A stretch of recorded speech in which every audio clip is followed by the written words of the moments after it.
Hello, guys. Man, wow. We had over 10,000 people join this challenge on YouTube yesterday. It was just amazing. It's one of my most successful challenges, which really a very humbling experience to me. So I really want to thank you guys, not only for participating, but for getting your loved ones and your coworkers and your friends and your family to participate. It really means the world to me. I really try to be very intentional about these challenges. I meet with my team. I talk to other, physicians and thought leaders in the space. I really consult with professional chefs. We look at ingredients, we look at how to curate the exact supplements to include in these challenges. It's not about trying to sell you stuff. It's about trying to make a real change in your life. And the fact that it's being adopted at such a impactful level is very meaningful to me. So I just want to acknowledge that and say thank you. It means a lot to me if it means a lot to you. And so I want to thank everyone for joining and sort of recap what happened on day one. And don't worry if you weren't with us on day one, it's not too late to join today. And if you haven't gotten everything that you need for the challenge, you perfectionists out there, you guys with the COMT gene mutation that need everything to be perfect, don't worry about it. You can do this challenge again on your own time or over a weekend. And I encourage you to do it with your family, with your friends. It's a lot easier than some of the other challenges we've done. 3-day water fasting is difficult. Cold plunging is really difficult for people. Starting an intense morning routine is very, very difficult for people. But when you get to hydrate and nourish and eat clean foods, it's not as difficult as some of these other challenges. So I think the gut reset is a great place for people to start. So remember, after I left you yesterday, you should have had a mid-afternoon snack of cucumber slices and miso dressing. These are actually designed to put prebiotic fiber, which I'm going to talk about in a second, into the body to really kind of hydrate and nourish the body. Yesterday, we were trying to actually begin the waste elimination process. So sometime today, I know it's a weird thing to talk about with thousands of people on a Zoom, but you should be having a bowel movement if you haven't had one already. And then last night, we followed it up with a wild-caught salmon with ginger coconut sauce and roasted vegetables. Yes, you can replace the meats with tofu. For those of you that are vegan or vegetarians, it's fine to do that. If you are vegan or vegetarian, please include things like shelled hemp seeds, in your diet, because they really have the very high amounts of the omega-3 fatty acids and very high protein, which is sometimes difficult for vegans and vegetarians to meet their protein requirements. Another reason why I like to take amino acids in the morning. So how did it taste? How are you guys feeling? Throw it into the chat. Let me know what's working, what's not. Let me know how you're feeling, how your meals went yesterday. And if you weren't perfect on your meals, that's okay. You should have also taken the Gut Restore last night. This is a supplement. Looks like this. This is a supplement that actually, and guys, you might know that Body Health is not my company. I am a huge fan of Body Health because Dr. Minkoff is one of the top regenerative medicine physicians in the country. What I love about these guys, and I'm not saying they're the only ones that make gut products, but what I love about these guys is that they do actual real studies on real human beings. He has thousands of patients coming through his clinic system. Some would consider him a direct competitor of mine. I own a clinic called 10X Health, but I don't consider there to be any competitors in the space of doing the right thing for humanity. And there's lots of people doing things that like I'm doing out in the world. And one of them is Dr. Minkoff. And he's been extremely cautious about the ingredients in the Body Health products. So you might notice that I shout these guys out all the time. But the Gut Restore is designed to address bloating, irritable bowel syndrome, gluten reactions. It also maintains that gastrointestinal barrier that we talked about yesterday. It helps to remove yeast and harmful bacteria and toxins, and it maintains a homeostasis in the digestive tract, just a state of calm in the digestive tract so that our healthy microbiome can flourish. We talked a little yesterday about these different ways that bacteria protect themselves by actually secreting a shell around themselves. This ends up lining the inside of our gut. And then it also ends up protecting bacteria, harmful bacteria, from allowing your immune system to get to those bacteria. Very often, a lot of the inflammation that's going on in our gut is the proper response of our immune system to detecting foreign pathogens. So what happens is we eat foods that don't serve us. We put chemicals and toxins and herbicides and pesticides and glyphosates and other things into our body in the normal course of just eating. And then what happens is these harmful bacteria will actually secrete a film around themselves called a biofilm. And essentially, this biofilm stops the immune system from actually attacking that bacteria. And so you get an increased level of inflammation. A lot of our bloating, our gas, our diarrhea, our constipation, our irritability, and our cramping is an actual positive response to negative toxins in our body. So if we can remove negative toxins, we can calm the immune system down. So one of the things I like about that specific Gut Restore product is that it has humic acid. It has something called Immunolin, which is an actual antibody to these toxins.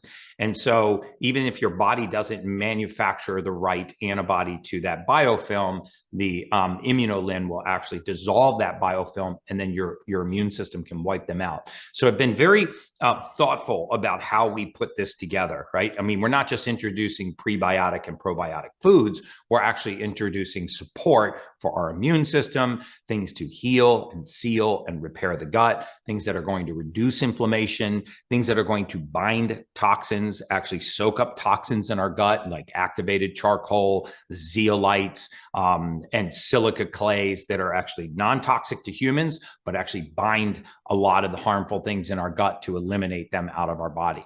The other thing that I'm really trying to do is just get you guys comfortable with self-care. It's so astounding to me that it's viewed to be selfish when we take time for ourselves. And, when I was in the mortality space, we actually had a mortality factor. And there were several mortality factors that you may have heard of, but so many of you that are watching this right now have this syndrome. One of them was called caregiver syndrome. And caregiver syndrome happens very often to mothers, especially when they have young children. Caregiver syndrome happens in the elderly when the elderly falls ill and a family member begins to care for them. And essentially what caregiver syndrome is a natural response, psychoneurological response in the body to care for others before we care for ourselves. And we're really no good to anyone else if we don't care for ourselves. I give the first 90 minutes of every single day to myself. It doesn't belong to my spouse. It doesn't belong to my staff. It doesn't belong to you guys. It doesn't belong to any of the clients that I work directly with. It belongs solely to myself. It's that 90 minutes of self-care, and I do it every single day, and it's non-negotiable.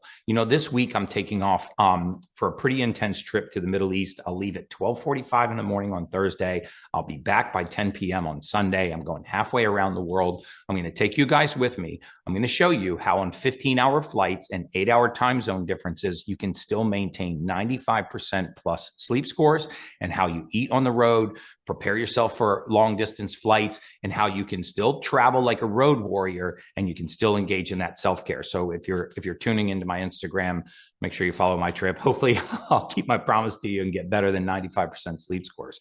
But it's really important for us to start our day correctly. Our bodies crave routine.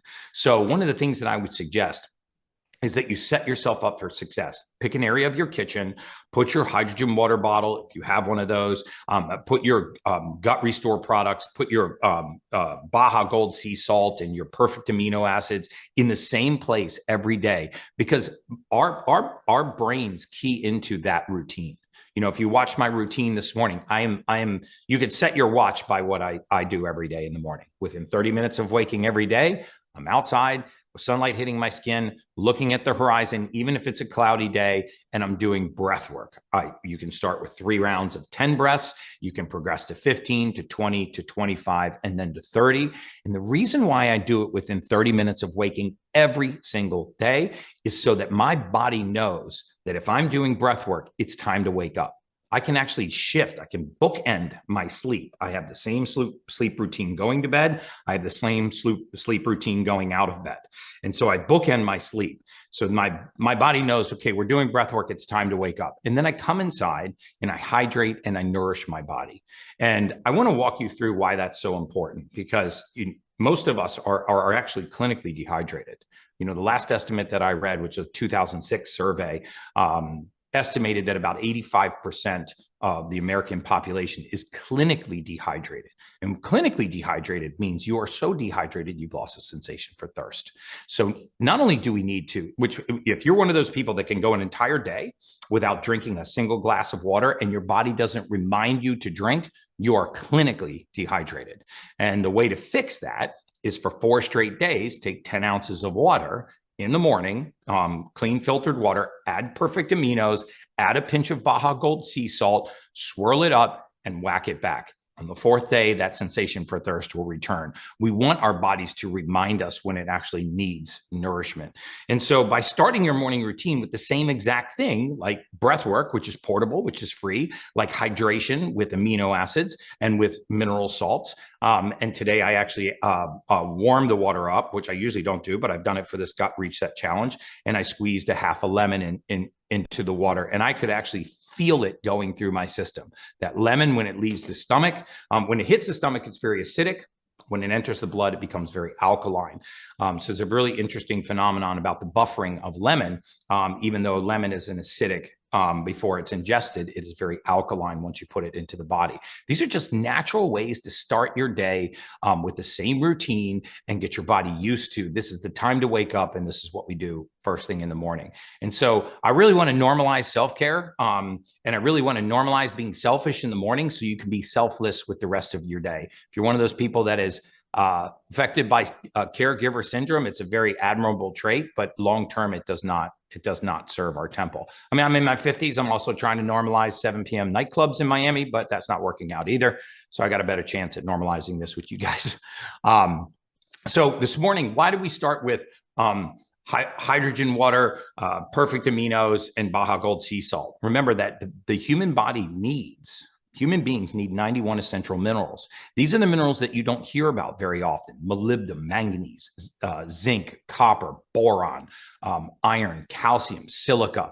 And these are the cofactors that actually help our body in all of these tiny little intricate biological processes. And you can get those minerals. Usually the hydration products that you get off the shelf have the big 3 in them. They have potassium, magnesium, and sodium.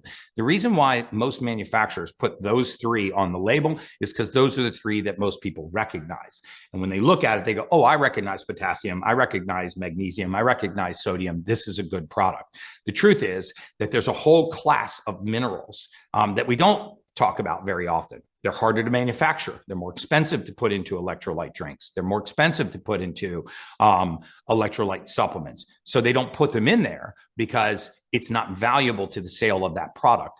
And the best way to get these is to get them from nature. If you look at the contents of mineral salts, Celtic salt, Baja Gold salt, you'll find that they're very, very rich in minerals. Same thing as if you took a cup and scooped it out of a running stream. You would find that that water is not just H2O, it's got all kinds of minerals in it. So we mineralize and hydrate the body. The second thing that I like us to add every day to our drinking water is amino acids. And the reason for that is that amino acids are not proteins. They are the building blocks of proteins. There's a lot of misconceptions around protein and amino acids. The reason why the requirement for protein is so high, one serving of protein per kilogram of body weight.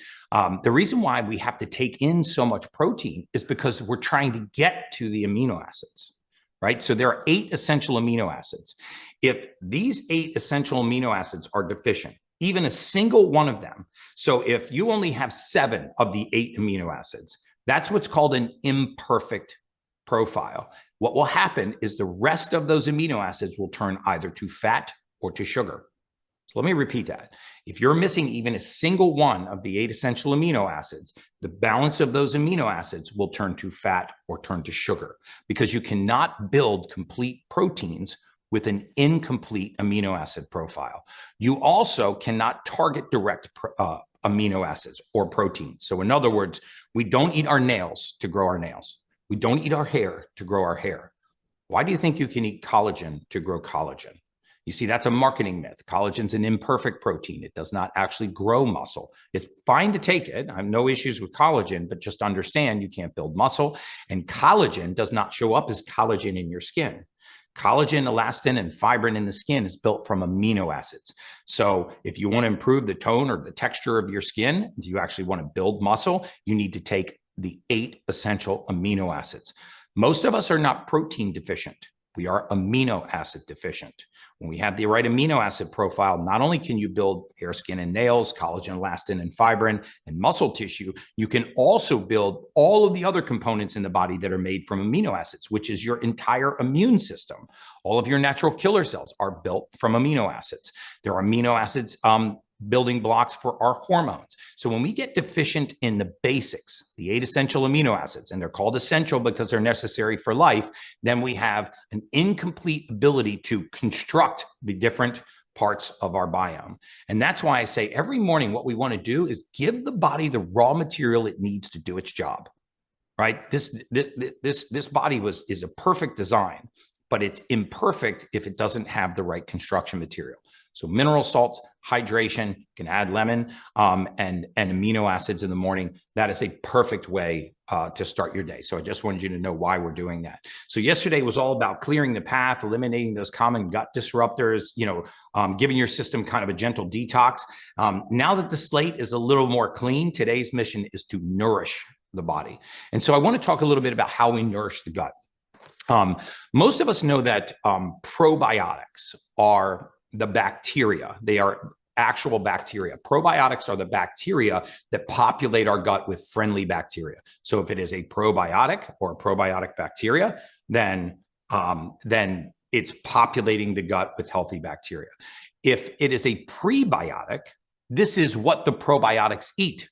So a prebiotic is the food for the bacteria. And this is mainly in the form of insoluble and soluble fiber. So the reason why you'll see so many fermented vegetables on this menu is that fermented vegetables, even though you masticate them and swallow them, they actually, through the little bits of insoluble fiber, carry those probiotics, the actual bacteria, and the prebiotics, the food for those bacteria, out of your stomach and into your gut. And during that long 30-foot trip to the back door, they actually are digested, turn into free fatty acids, and leave the bacteria in your gut. The safest and healthiest way to populate the gut is by consistently eating foods that are prebiotic and probiotic in nature. And there's nothing better than fermented vegetables for those. So you will see that some of the products that I'm encouraging you to take are prebiotic. Some of them are probiotic, so some of them are food, and some of them are bacteria. So I want to discuss how your body's adjusting after eliminating these gut disruptors, because we invite a lot of these gut disruptors into the body. So one of the things that we're doing is trying to help us not only just repopulate the gut, but also line the luminal area of our gut with the prebiotics that are healthy bacteria. It's not good enough to just put healthy bacteria into the gut. You have to give them the food that they need in order to thrive. What's really interesting about the gut microbiome, which is irrefutable now in science, is irrefutable a word, or did I just make that up? But what's not refutable any longer is that the more stable our gut microbiome, the more unstable the pathogen biome. You see, healthy gut bacteria are the warriors. They are the army that kill the pathogens and the foreign bacteria and the compounds that actually disrupt our gut. So by rebalancing our gut, you actually create a defense mechanism against all of these other toxins that enter the gut and populate bacteria that steal from us. So we did our morning routine this morning. Remember, we're going to have our drink today. You should be making your Echo hydrogen water. And we just put some cucumber and some mint in there. This is delicious. You're going to drink this at 10 o'clock this morning. I'm going to have a little sip of it early. Super, super easy. And we're just going to mineralize and nourish the body. And we're going to stay hydrated throughout the rest of the day. So we're also bringing a in a game changer, which is something I call mindful eating. It's not just about what you're eating, it's why you're eating it. Remember, I like to think of our bodies as a temple. And I like to think of us as being in service to our temple. If you're not in service to anything else in your life, you need to be in service to your own body, and creating this sort of invisible barrier around ourselves and filtering things before they make it to the temple. So just think about it that way. So when you sit down to eat, just slow down for a second and be intentional about what you're eating. Take 5 or 8 seconds to just ask yourself, why am I eating this? And what do I expect it to do when it gets into my body? When you're intentional and mindful about if you're just aware and conscious about what's coming into your body, just that simple state of being aware will help you make better choices. A lot of us are so deprogrammed, we're so desensitized to what's going into our bodies that we're not even paying attention when we're feeding ourselves to what we're eating. Some of us are eating for the sake of eating. We're eating to change our mood. We're eating to take a break in the day. We're eating because we're depressed. We're eating because we're happy. We're eating because we're bored. We're not intentional about why we're eating. And if I didn't do anything else for you guys other than to raise your level of awareness when it actually comes time to put something into your body, that one practice alone will serve you for the rest of your life. So just taking a few seconds before each meal to be intentional about what we're putting into our bodies makes a huge, huge difference. So we can create a little space for ourselves to just be intentional. So chia seeds and lemon water. If you didn't get the chia seeds, that's okay. Just add the lemon water. But remember, chia seeds are loaded with fiber. It nourishes your gut bacteria. It supports digestion. It supports the healthy growth of bacteria. No, chia seeds are not trying to kill you. Chia seeds are actually trying to serve you. I actually had a couple of questions. I don't know where somebody heard that on Instagram, but there were few people that said that they saw that chia seeds were toxic for us. Nothing could be further from the truth. And then I want to encourage you guys that are not VIPs to upgrade to the VIP. We're doing a bunch of exclusive giveaways, Body Health, Echo, Baja Gold, tons of giveaways. You're going to have a lot more time to directly interact with me and ask me questions. And then, of course, I provide free resources for the next 2 weeks, a whole dietary plan for my VIPs for the next 2 weeks, so they can continue on their path to make sure they're successful.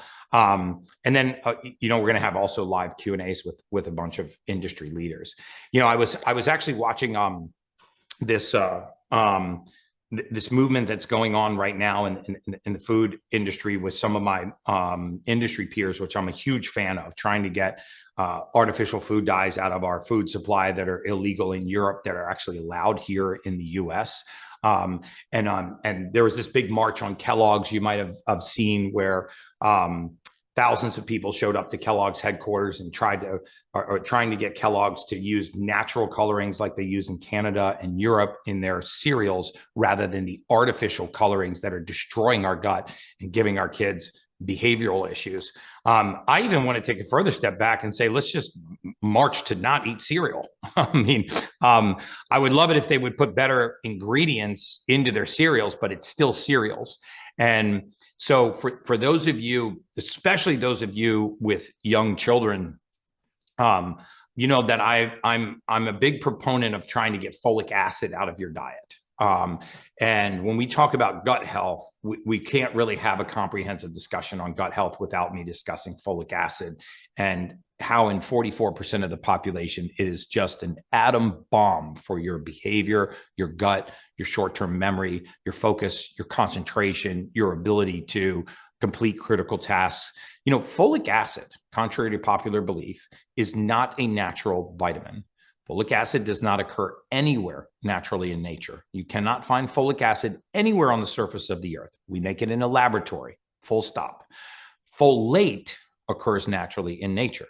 And so during the 70s, there was a high proliferation there was an increasing rate of neural tube defects in pregnant and delivering mothers. And one of the things they wanted to do was try to reduce the number of neural tube defects. This is when the nervous system forms and children were being born with these neural tube defects. So it was a great intention initially. And somehow the chemical industry convinced our federal government that if we sprayed our entire grain supply, all grains, all white flour, all white rice, all pasta, all cereals of any kind in the United States, and all white rice, if we sprayed all of these foods that everyone is eating with the chemical folic acid, we could reduce neural tube defects. And there was a marginal effect on neural tube defects. Only what they didn't realize was that folic acid in 44% of the population cannot be processed. You don't have the gene, the enzyme required to convert folic acid into methylfolate. The reason why I'm bringing this up for you guys is because the science is in. I'm going to put a link to this study. It's called folate insufficiency due to MTHFR deficiency. MTHFR is the most common gene mutation in the world. Why am I talking about this on a gut challenge? Because so many of you have spent a lifetime trying to figure out why your gut is disrupted and it's not correlating to what you're eating. So many of you have done allergy testing, food sensitivity testing, and cannot figure out why you go from gas to bloating to diarrhea to constipation to irritability to cramping, and it seems to not be connected with what you're eating. So I'm here to sort of make that connection for you. Very often it is not the gluten or the allergy that shows up on your allergy test. It is the folic acid that is in our food supply. Folic acid did not naturally make it into the food supply. We artificially added it to the food supply. In fact, California just announced, which is just mind-numbing to me. Don't get me started on California, by the way. But California just announced that they are requiring the addition of folic acid to several new food sources by law. So even imported into the state, it's going to be required that folic acid be added. Why is this such a bad idea? Well, I'm not going to bore you with the entire study, but I did a whole Instagram short on this. So if you really want to get the real details on this, I did a free Instagram short on this because I've been on my soapbox for this for a long time. There are lots of mothers and fathers out there that have kids that when they go to get them in the car to go to school in the morning, it's a full contact sport. The calls are starting to come home from the teachers and the schools saying, hey, little Johnny or little Susie is not paying attention. He or she's disruptive. They can't follow directions. They don't pay attention for very long. They're not completing assignments. We need to bring in the Ritalin or the Adderall or the Vyvanse to solve this. And the truth is, it may be the unnatural compound folic acid. And so during the gut challenge, I want you to get folic acid completely out of your diet. Folic acid is in all fortified or enriched foods. So if it says fortified or enriched, that's a code word for it's been sprayed with folic acid. So during a gut challenge, I have to talk about folic acid because even if you do this gut restore and you get to the other side of this 3 days, you follow my program for the next 2 weeks, you're feeling amazing, you start to introduce foods back into your diet. Now, I've eliminated all the folic acid for you, but you start to eliminate foods or you start to allow foods back into your diet that contain folic acid, white flour, white rice, white bread, white pasta, white potatoes, cereals, grains. And then all of a sudden, your gut's in a tailspin again. And then you go and you get an allergy test and you're not allergic to any of the things that you're eating, or you're allergic to a bunch of things that you're eating that you're actually not allergic to. That's why I don't like allergy testing. Very few allergy tests or food sensitivity tests will actually measure your baseline state of inflammation. So in other words, if you're walking around in an inflammatory state of a 6, like you have high homocysteine, you have high C-reactive proteins, you have high other markers of inflammation in your body, then small irritations, like a movement of a 2 because you ingested blueberries, will show up on that test as an 8. So it will artificially tell you that you are positively allergic to foods you have virtually no reaction to. So I really want to get to the root of that. But this study was amazing, and it vindicated me from a lot of my haters because I've been on this soapbox for a long time. I don't know if you can actually see this diagram right here. I'm going to show you this diagram. I'm going to post this study in the show notes for you. Okay. What this diagram shows, can you zoom in close to me if I pull it back to me? What this diagram shows, guys, is it shows folate, which you get from green leafy vegetables, which you get from all kinds of healthy things in your diet. And then it also shows the chemical folic acid. Okay. It shows you folate and it shows you folic acid. And essentially what this is showing you is that when you put folate, natural folate, or folic acid into the body, they enter the cycle in the cell in the same place. So in other words, they start being broken down until they are completely broken down into something called methylfolate. Both of these compounds are useless. 44% of you watching this podcast or YouTube right now, 44% of you cannot process that folic acid. So what happens?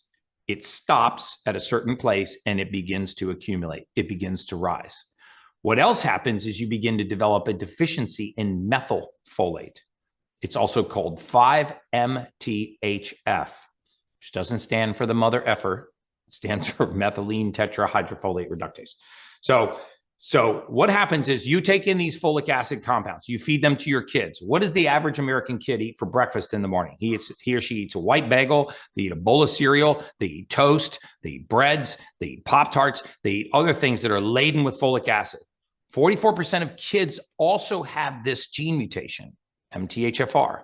And even if you don't test for it, you can skip this gene mutation by adding 5-MTHF.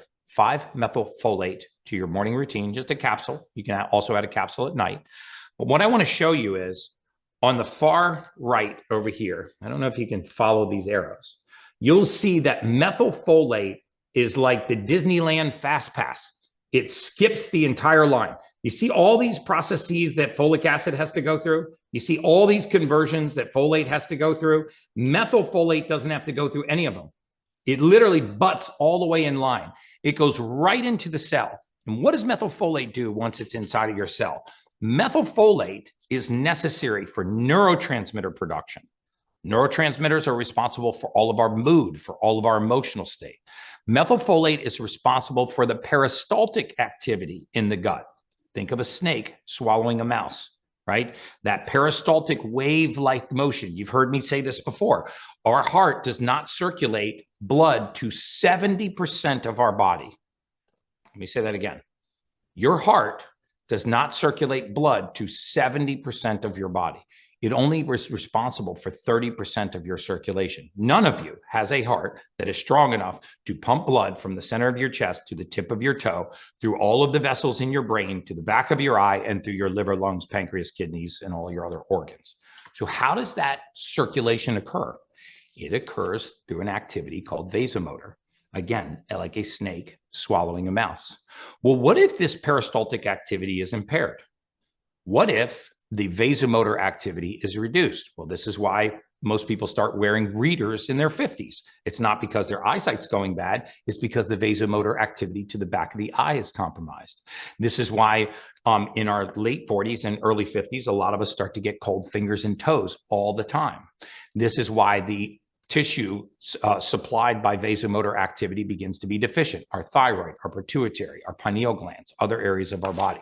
So by putting folate, methylfolate into the body, and I'm going to give you sources of that in this gut reset challenge, you are not only restoring proper gut motility, you are restoring the proper conversion of neurotransmitters, you are restoring the proper circulation to all the vasomotor circulation to all of your organ systems in the body. It is just astounding what you can do just by giving the body the raw material it needs to do its job. So for any of the naysayers out there, especially if there's any young mothers out there that are pregnant or thinking about getting pregnant, please ditch the prenatals that have folic acid and get a prenatal that has methylfolate.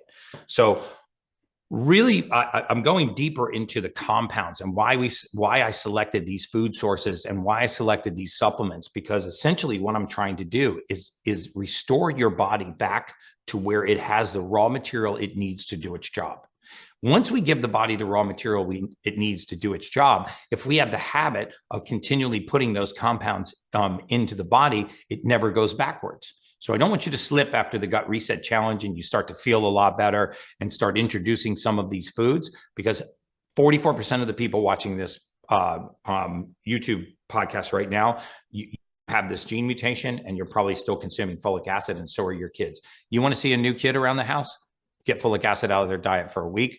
You text me in a week, or you send me an email in a week and let me know how well your kids are behaving. It can be that simple.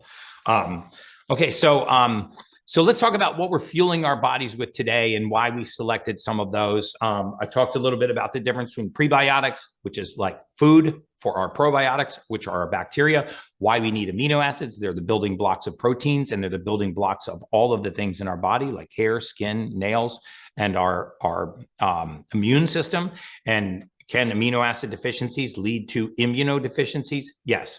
And so very often we're over consuming calories to try to get to the level of protein, and all we really need is the amino acids. So the thing I like about perfect aminos is that they are non-caloric. They don't even break a fast. So if you're actually fasting, or you like to work out fasted, or you're an intermittent faster, you can still put the protein building blocks into your bloodstream and not break your fast. So today I selected something called Japanese sweet potatoes and poached eggs with kimchi. And yes, you can swap the eggs for tofu. So why do we do that? Remember that sweet potatoes are rich in prebiotic fiber. So remember, we talked about prebiotics being the food for the probiotics. So not only are we getting fiber, and yes, you're getting some carbohydrates, but these are complex carbohydrates. These are slow digestible carbohydrates. Remember, high glycemic carbohydrates, simple carbohydrates, refined carbohydrates, or refined sugars are what spike our insulin. And the higher your insulin over your lifetime, the shorter your lifespan. Full stop. The higher your insulin over your lifetime, the shorter your lifespan. Again, full stop. So if we could control our blood sugar, stop our blood sugar from looking like a heart monitor, and have our blood sugar look like rolling hills, you are already on your way to living a long, healthy, happy life. You know, when I was a mortality expert for large life insurance, we knew that the reason why people were not living longer, healthier, happier, more fulfilling lives was because of modifiable risk factors. Modifiable risk factors are things that we can change. So that's why I selected those this morning. Our mid-morning hydration around 10 a.m. is going to be Echo Hydrogen Water, if you can, if you have one of those. By the way, can you get me that ORP meter? Let me just dispel all the myths about hydrogen water here for a second. Because I see people online, people I actually really like and appreciate. And can you just give me a regular glass of water? So if I want to take a compound, like a food or a vitamin or a mineral, or even a fluid, and I want to measure whether or not this food or this fluid or this compound is going to reduce inflammation in my body or create inflammation in my body, I can measure it. It's actually a voltage measurement. I can measure it by something called the ORP, which is called its oxidative reduction potential. I'm going to show you what happens when I put this meter. This is an ORP meter. By the way, you can get this thing for $6 on Amazon or $10 on Amazon. Can you see that? What does that say? -99. Okay, so it says, it says positive 110. It's your filter water. Oh, it's filtered water, yeah, but it says positive 110. There's no negative there. Okay, there we go. See? Positive 120, or yeah, positive 122. It's positive 122? 125. 125. Okay, it's going to go to positive 140. So I want you to see that positive number. You see that? Okay, so that's positive 140. So I can measure something's ORP, something's oxidative reduction potential. So everything has the potential to create inflammation or to reduce inflammation. If it reduces inflammation, it has a negative ORP. The more negative the oxidative reduction potential, the more it can donate ions to reduce inflammation. You've heard that blueberries are antioxidants. This is very true. What makes them an antioxidant? They donate ions. So in other words, you have something causing inflammation. You don't want to put something in that's just neutral. You want to put something that has a negative ORP so that it can neutralize that oxidant. So when we're putting fluids into our body, We'd rather put negative ORP fluids, fluids that have a negative oxidative reduction potential, because we're going to hydrate anyway. We got to drink water. We might as well have the water have a negative ORP. When it comes out of your tap, it does not have a negative ORP. By the way, this is the most filtered water that you can get. I filter this water down to 0.1 micron. Okay, I'm psycho about water filtration. So this water is going to hydrate me, and it has no chemicals in it, no fluoride, no chlorine, no nothing. It's filtered water, but it still has a positive ORP. So it will hydrate me. It's not going to poison me, but it is going to create inflammation. It has a plus 140. What if I just took that same water, put it in this jar, right? And I added hydrogen ions to it. The same way that I would add hydrogen ions if I found it in a running stream. So I want you to zero in on that and hold it steady. Can you zoom in really close on that screen? That's the most you can go out. I'm going to put it right up against there. Go back just a little bit. You're right there. What is it reading? Negative 510. Negative 510. Can't make this up. Negative 510. You can take the same water. You can take the same water from a positive 140 to a minus 510. That is a material fact. It changed the millivoltage. And the reason why the millivoltage changed was because it can donate ions, which means it is reducing inflammation, right? So you could take filtered water or bottled water, stick it in a hydrogen water bottle, run one cycle of that, add hydrogen gas to it, and now you have anti-inflammatory water. So imagine that you're not just hydrating yourself, you're reducing inflammation, right? So this is why I'm such a big proponent of hydrogen water. I'm not just trying to sell you a hydrogen water bottle. That thing should last you, 4 or 5 years. But if every time you put fluid into your body, it reduced the inflammation, think about how much you're hydrating throughout the day. You're already going to serve yourself with that fluid. You might as well have that fluid reducing inflammation. What it also does is it adds hydrogen ions, which feeds an entire class of bacteria in our gut.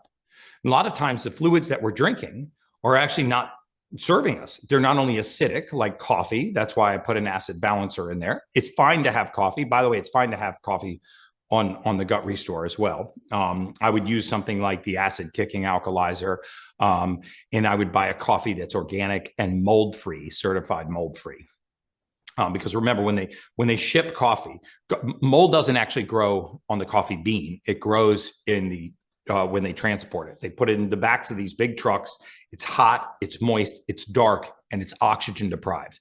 The center of those big trucks that are full of coffee beans is just fraught with mold. And most of us don't reach a boiling temperature to actually kill the mycotoxins. So a lot of times our coffee is putting live mycotoxins in. But the whole point that I wanted to tell you about hydrogen water is there's a reason why I'm such a huge proponent of this. It's not just to sell you a hydrogen bottle. The reason why I'm a proponent of it is I can take regular filtered water that's very good for you, like a Mountain Valley spring water, or even a Zephyr Hills, or any number of these other filtered waters. I can put it in a hydrogen bottle, add hydrogen ions, and reduce the oxidative reduction potential. And if I drink 6 to 10 of these a day, then now I have an anti-inflammatory fluid that's going into my body. Sometime I'm actually going to normalize. Like I have a dream of restaurants actually not telling you what the food is, but telling you what the food does. So when you order from the menu, you know exactly what you're getting. You're going to actually have to order the gas, the bloating, the constipation, the bad behavior, the cranky mother-in-law, the temper tantrum kids. Like it should say, like the kids menu should say full-blown temper tantrum, gas, bloating, cranky, bad behavior, and poor concentration. And you just order whatever position you want your kids to be in. That would be like truth in disclosure. So we're going to hydrate today. Then we're going to have a quinoa salad for lunch with fermented veggies and avocados. There come the fermented veggies again. I want you to understand why these are so good for you. Prebiotics, the food, probiotics, the bacteria. And they're very satiating. They're very crunchy. I also really zeroed in on the nutrient density of these foods. Like every calorie in this menu is designed to serve you. And by serve you, I mean it's designed to increase what's called your GLP-1, right? This is the glucose-like polypeptide that's released in your gut. GLP-1, you might have heard of the new GLP-1 drugs, Ozempic, Wegovy, Mounjaro. These drugs are mimicking the hormone that we produce in our gut called GLP-1. And when this GLP-1 rises, it triggers satiation. Well, how else could you trigger satiation with less food? You could eat more nutrient-dense food. The more nutrient-dense the food, the higher the GLP-1 that's released in your gut. The higher the GLP-1, the faster you are satiated. The faster you're satiated, the less you eat, right? So it all begins to make sense when we start just getting back to the basics, right? I mean, a lot of times I'll get accused of fear mongering. I'm not actually trying to make you afraid. I'm trying to just get you around the system, right? I mean, there's so much distance from the food to the table. It's absurd, right? It's usually not the food that's harmful. It's the distance from the food to the table. It's not the seed oil per se. It's the fact that we take seed oil and we degum it with sodium hydroxide, which is a carcinogen. And then we raise it to 405 degrees and turn it rancid. And then we deodorize it with hexane, which is a neurotoxin. And then we actually bleach it with chlorine. By the way, this is legal. We bleach it with chlorine, and then we bottle it, and then we put it on the shelf. And then we say seed oils are not bad for you. Okay, well, the seed oil is not bad for you, but the hexane and the sodium hydroxide and the chlorine bleach, those are bad for you. I'll debate anybody that wants to sit down and have that argument. If you take a grass-fed steak, which is great for you, and you cook it in gasoline, it's suddenly not so good for you. And so it's not the food very often, it's the distance from the food to the table. And so what I designed these foods to do was not only be full of prebiotics and full of probiotics, but to be very, very nutrient dense. So these are some of the most nutrient dense foods you can put in the human body, which is why if you're eating these foods, you will notice that when you're done eating, you're very satiated. You don't have the blood sugar spike, so you don't have the blood sugar crash. And if you don't have the blood sugar crash, you're not getting hungry again, right? And so that's why I chose quinoa with fermented veggies and avocado. Quinoa is a very complex plant-based protein.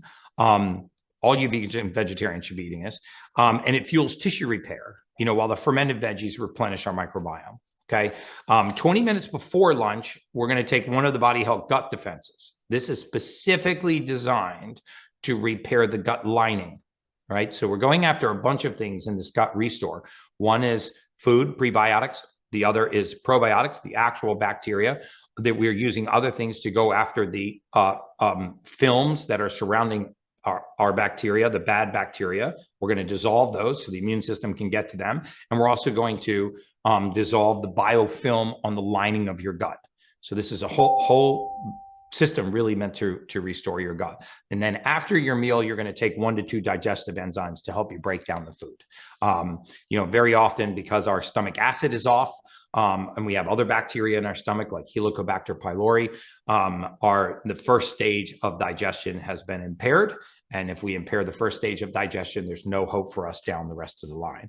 The last thing I'm hoping to do is get any of you that are taking proton pump inhibitors, PPIs, like Nexium, Prilosec, or regularly taking Tums or Zantac or one of those, to be able to get off of those compounds that alkalize, that over alkalize your stomach. Okay, wow, dude, I've been talking for 52 minutes. I feel like I just ate everybody's face. That went by fast. So I see a lot of questions of people asking for the link. So please make sure you're registered for the challenge. If you're not registered for the challenge, you probably didn't get the link. So if you officially register for it, you should also get the link. And also don't forget, if you upgrade to the VIP with me, you're going to get another 2 weeks of the diet plan, a continuation plan. I'm going to give you the recipes, tips, all kinds of stuff.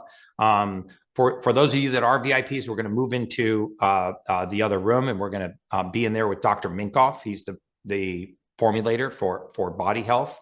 He's doing amazing things in Tampa, Florida. His main focus is on oncology and autoimmune. I have personally seen him work miracles in clients that we've shared. So I'm excited to have Dr. Minkoff on. So wrapping up day 2, when you made it through day 2, you're just doing incredible work, guys. I really appreciate you putting your trust and confidence in me. Again, I'm trying to be thorough with the supplements, even with the foods and what your daily routine is going to be. So many people say, Gary, I don't care about the science. Just tell me what to do. So I'm just telling you what to do. But if we put the right foods into the human body, if we heal, seal, and repair our gut, I mean, that is the absolute foundation for optimal health, in addition to sleep. I actually had one of my worst sleep scores in 3 months last night, and was what, a 94? 95%. So my worst sleep score in 3 months was only a 95%. So if you haven't actually done the sleep challenge, it's also out there. It's free. You can do it anytime. If I can fix your sleep and fix your gut, I can fix the balance of your life. And the last thing I want to leave you with is, look, guys, it's really okay to be selfish. It's really okay to put yourself first. It's okay, even if you are one of those suffering from caregiver syndrome, and I've just brought it to your attention, it's okay to put yourself first. You know, being in service to your temple for the first 60 to 90 minutes of the day is arguably the best decision you will ever make for your family, for your loved ones, for your career, for your coworkers, for all of the other touch points in your life. You know, slowly putting yourself into the back seat and compromising your own health in service of others is not something that's going to be sustainable for the long term. So as you wind down tonight, just take a second to check in with yourself. You know, how does your body feel after you've been serving it for 2 days? What's different? You know, really reflect on the fact that you were able to get through the day without snacking, without sugary sodas, without so much caffeine, and really think about how you feel. What is your body signaling you? What is your body telling you? So tomorrow we take it up a notch. We're going to dive into more strategies to supercharge your digestion, to boost your gut health even further. And you're starting to build momentum. Your body's going to start responding. So I want you to stay the course. You guys are well on your way to mastering your gut and unlocking a healthier version of yourself. So thank you guys so much. I love you guys. I'll see the rest of you over in the VIP, and I'll see everyone else tomorrow morning at 10 a.m. Yeah, we're good. And then you want Boom. to break your new records? We're still live on new records. You want to tell me what you're going to do? Yeah. I'll just want me to tell them. Okay, yeah, now we're good. Okay, Give me a second. you got so good tonight. That was so good. Okay.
back. Yo, rule breakers. Hi, guys. You're my favorite. I love this group. Thank you guys for being here. Thank you guys for the trust and confidence you put in me. I love these challenges. This is literally my favorite time of the month. When I get to interact with you guys, when I get to hear your stories, when I get to hear what's working, what's not working, when I get to really integrate with you and kind of feel the impact that it's making in people's lives. I mean, that is the chicken soup for my soul, guys. And so I deeply, deeply appreciate you taking money out of your pocket and spending it on spending time with me. And I want you to know that I am aware of that, and my intention is to add as much value to your life as I possibly can. I want you to get multiples on the money that you spend to be here. This helps me pay for the team. It helps me really provides us the resources that we need to do these challenges for everybody. So we're going to be welcoming Dr. Minkoff here pretty soon. He's running a few minutes behind. And then at 11:50, we're going to go into my kitchen. What's in Gary's kitchen? Well, Gary's going to be there today. So we're going to move into the kitchen. We're going to actually talk about the foods that we're doing today. But you know, it's interesting. Dr. Minkoff came to a dinner that I had here at the house last week. And we had a big group of influencers together. And the idea was for us to meet and talk about real public policy changes that we could make. And so Casey Means, you know, Callie Means, Jillian Michaels, myself, Max Lugavere, lots of big influencers from the space. We're all contributing our time to create talking points and an agenda that we can approach our political elites with to really make it unpopular to support, you know, further poisoning our food supply and allowing our food companies and pharmaceutical companies to control our nutritional research and to really drive public policy as it relates to food. And so Dr. Minkoff showed up to the dinner, and he showed me a picture of a race that he had just won, a 73.2 mile race, and the man is in his 70s. So if you want to listen to somebody talk about longevity, hey, I was just bragging about you, Dr. Minkoff. I think you're muted there. Okay, hi. I fixed it. You can see Hi, behind him all of the medals that he's been winning, and those are triathlon medals. They're not from his 20s or his 30s or his 40s or his 50s or his 60s. They're from his 70s. And so I was telling him that when you sat down to dinner the other night, that you showed me a 70.3 mile half Ironman that you just completed and took second place in. So I was really impressed by that. So for those folks, I was also just giving your supplement line some praise. The whole body health line, you know, we're using his gut restore products in our challenge, not because I'm being paid for those, but because I believe in them. And I believe in them because of this man right here. And so it's a real blessing to have you on today. So Dr. Minkoff, if you could just give a little bit about your background and your functional wellness practice, you know, before we get kicked off with some questions. Sure. I was traditionally trained. I went to college and medical school at the University of Wisconsin. I went then to UCSD, University of California, San Diego, did a residency in pediatrics and a fellowship in infectious disease. I was attending staff at UC San Diego. I went into private practice as a hospital infectious disease doctor. And then I transitioned into emergency medicine. I did that 15 years here in Florida. And then in 1995, my wife got ill and nobody could figure out what was wrong with her. She had the mercury removed from her teeth improperly. She got mercury poisoned, and it sort of transitioned me into functional medicine and wellness. And so we started practice in 1997 here in Clearwater, Florida. It's called LifeWork Wellness Center. And mostly what we're seeing now is people who have chronic illness, cancer, Lyme disease, chronic fatigue, MS, autoimmune disease. And so people come from all over the world really to see us. And we have a big practice here. We have 4 MDs, 4 nurse practitioners. And we have really all the modalities that you could get anywhere. I have 13 hyperbaric chambers. We do integrative cancer treatments. We do photobiomodulation. We really have the gamut of what's available at the leading edge to help people no matter what their situation is.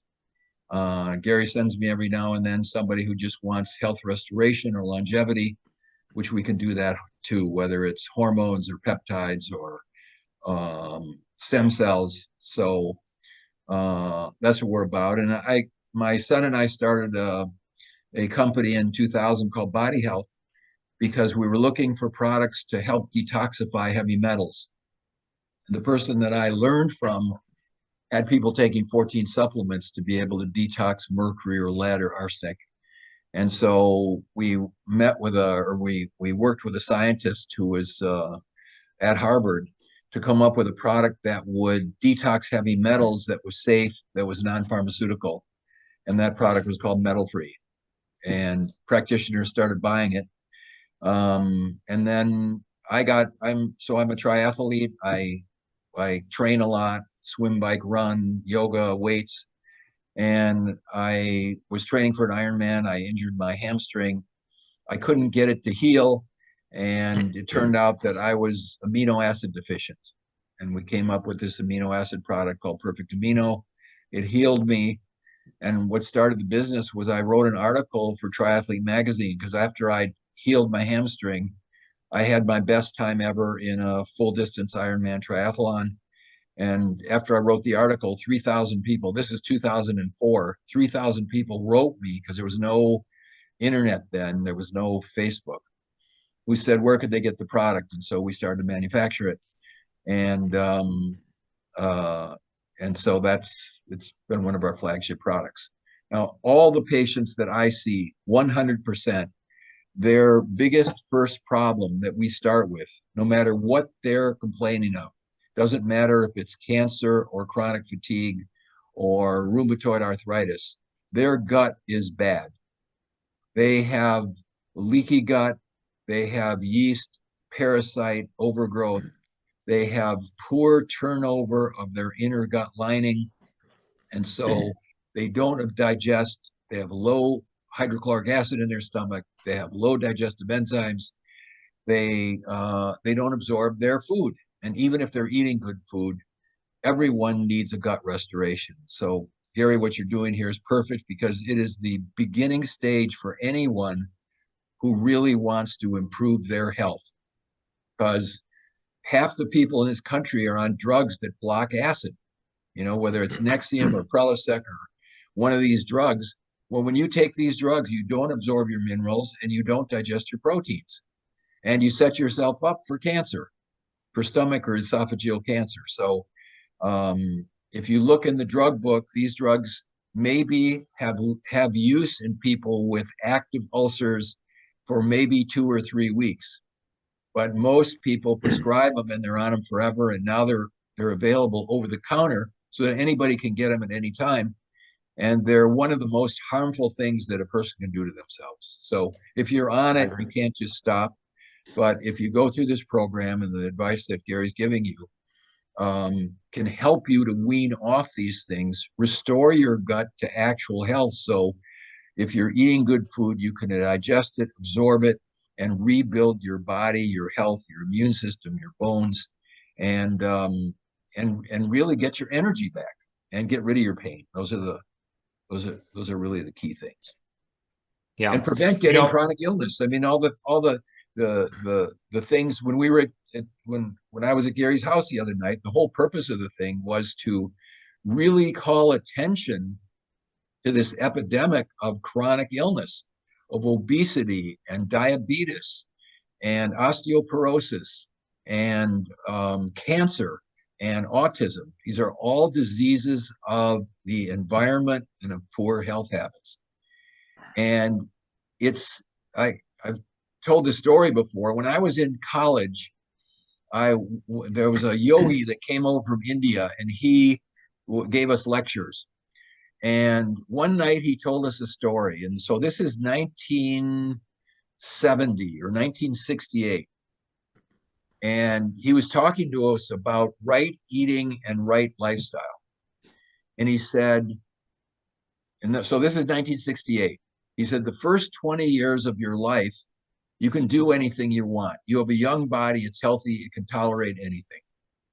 The next 20 years of your life, you can kind of coast on grace. He said, the next 20 years of your life, your body will take you to hell. That was true in 1968. It's not true now. There's no 20 years that you can do anything you want. The epidemic of chronic illness of children with ADD, with autism. I used to be a pediatrician. The autism rate when I was a pediatrician in the 80s was maybe 1 in 10 or 20,000. Now it's 1 in 20 kids. So this is a complete disaster for the society because these kids won't work. When their parents grow old and they can't take care of them, they're going to be in nursing homes. The government's going to take care of them. It's a disaster. And so people have to just like shape up.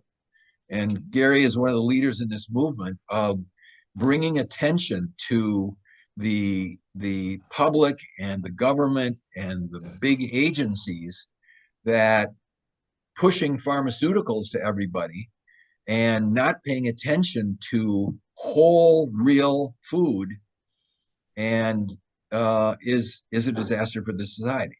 And that what we have to do is get people to understand this. I just finished with a patient. She's 20 years old. She's got dermatomyositis. This is an autoimmune disease where her immune system is attacking her muscles, tendons, ligaments, and skin. She's 20 years old. She's a college athlete. She's a college soccer player. And she's on medication suppressing her immune system from attacking her body. And because of the medications, she just tore her ACL in a soccer game because now all of her ligaments and tendons are under autoimmune attack. They're also under attack from the drugs that she's on. And I said, I had seen her 6 weeks ago, and I put her on a paleo diet, okay? Whole foods, meats, fish, eggs, fruits, vegetables, nuts, and seeds. Avoid grains, avoid nightshade vegetables, avoid legumes for now. No dairy, no gluten. And I said, nothing in a package or a box. It's got to be, a peach is real, a lamb shank is real, but a Triscuit's not real. Don't eat that stuff, okay? Because we got to restore your gut. She came in today and she filled out her symptom survey, and it had gone from a score of 120, which is a total of her symptoms. And this is 6 weeks later, and the symptom score had dropped down to the middle 80s. So it reduced by about 30%. She's feeling much better. She said, I have a confession to make. I am addicted to, they're called fish or something. There's some kind of a gummy candy. I never heard of it before. She said, and now I got my leg and I'm in a cast and all my friends are bringing me candy. And I said, you know, there's red dye. She even told me this. There's red dye number 40 in these fish. And it's a neurotoxin and it's poisonous. And I said, you just can't do this. You just have to stop if you want to get your body back. So, Gary, you're right on point with all this stuff. And this is like really important. And these products do help, but you know, what you eat really helps. It makes a difference. And what I can tell you is that if you get into the clutches of normal medicine, that isn't to say all normal medicine is bad. If you're having a heart attack, you better go to the hospital. If you need a C-section or you break your leg, good medical care is good.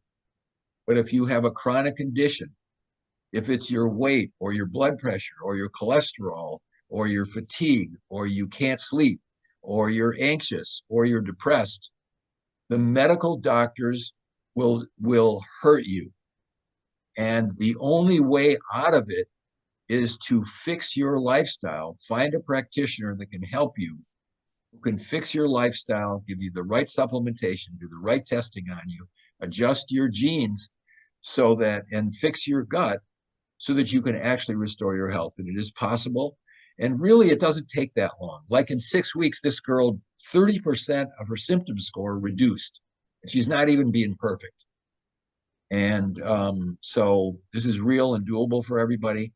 And you just have to sort of make a commitment to do it. And then the knowledge is there to be able to help you. And what you want, so I'm 76 years old.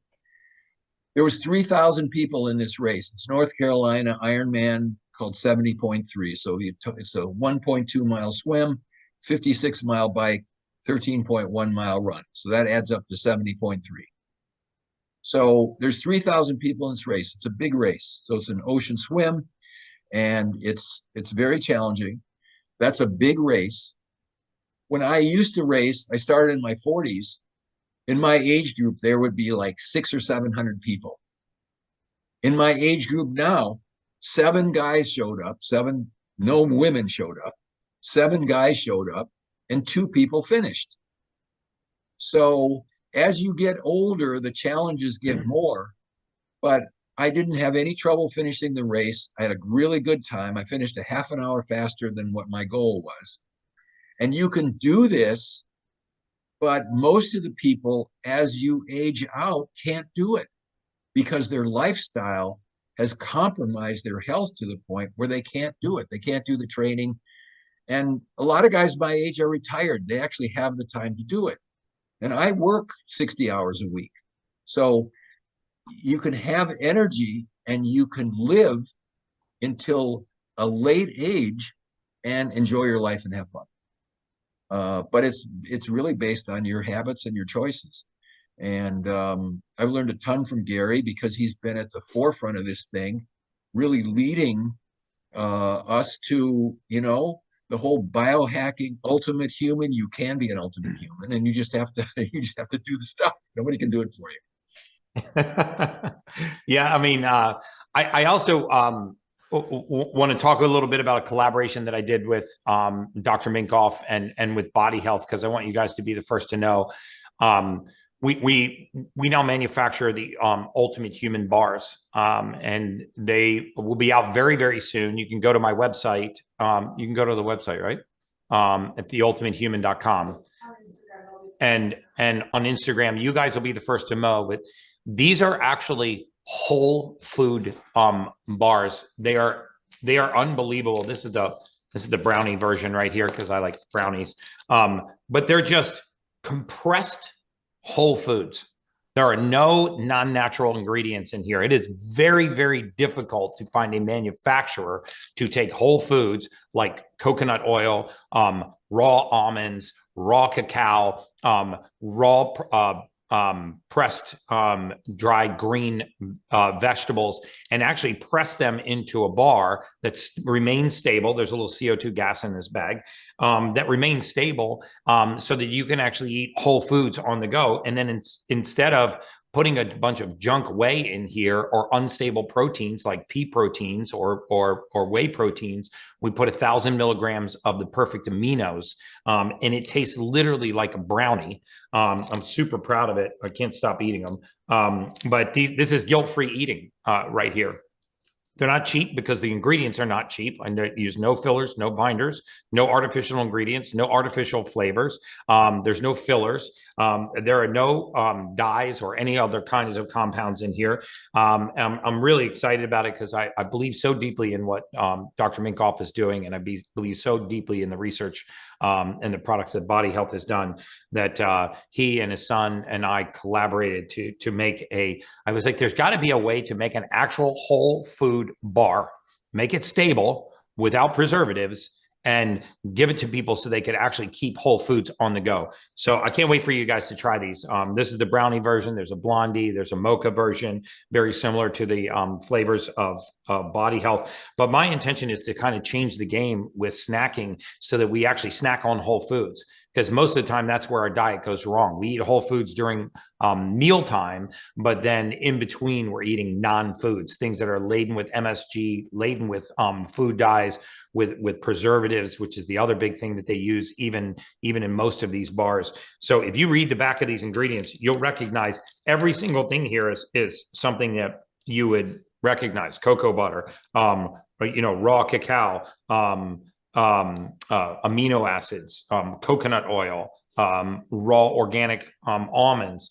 So you'll recognize everything in this bar. I can't wait for you guys to try these, because these are the kind of things we should be giving our kids and putting in our purses and backpacks when we're traveling, so that we can resist airport foods and other things. But I also wanted to so I'm excited for you guys to get those. So I also wanted to just talk for a quick minute, and then I want to get to the questions, Q&A, because that's the most important point. But all of these influencers, including Dr. Minkoff and myself, we got together and we said, we need to sing from the same hymnal. We need to have the same message. We might disagree on certain things, like politicians agree on certain things, but the areas where we are absolutely 100% steadfastly aligned is in the corruption in our food supply, and the corruption in the control of our nutritional research, and the public policy that is leading to the pandemic of chronic disease. And so what we did was we put together a white paper, and we heavily cited all of the claims that we make in the paper, so they would be unassailable. And we cited them from the governmental sources that we are attacking for being the source of misinformation and the source of poor public policy. So we actually use their own resources against them, if you will.